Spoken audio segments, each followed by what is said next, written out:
Well, the first thing Pennsylvania Governor Josh Shapiro talked about in his budget address this week was education. WENY Pennsylvania Capitol correspondent Kara Jeffers joins us live in Harrisburg this evening. Now, Kara, out of all the funding increases the governor is proposing for the budget, education is receiving the biggest leap, correct?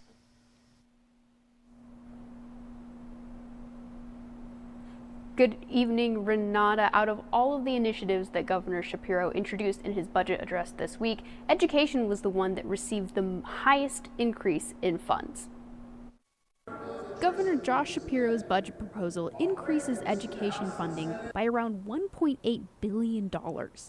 Public school advocates are celebrating that out of that, almost $900 million will funnel into a new adequacy investment fund. He actually tried to calculate what students need. This is in direct response to a Commonwealth Court ruling from last February. That ruling said Pennsylvania's reliance on property tax to fund school districts is unconstitutional. Democrats praised the increase. When we fund our public schools at the state level, that means folks' property taxes don't go up for school taxes. And I think that's the thing that I'm hearing most back home is that property taxes are very high. Republicans say money is not the only answer. We look at what he's proposing in higher education, where it's performance-based and we're looking at outcomes.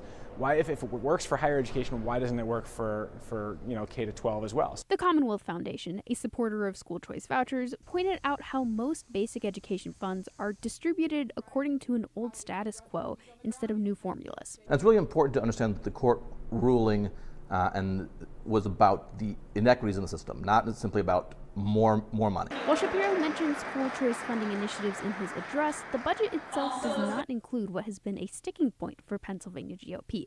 They say school choice is a chance for students to personalize education and or escape failing schools. Democrats say the solution is transforming failing schools. We know what children need. What children need are counselors and small class sizes and reading instruction. Those are the things that are missing from our schools because we don't fund them.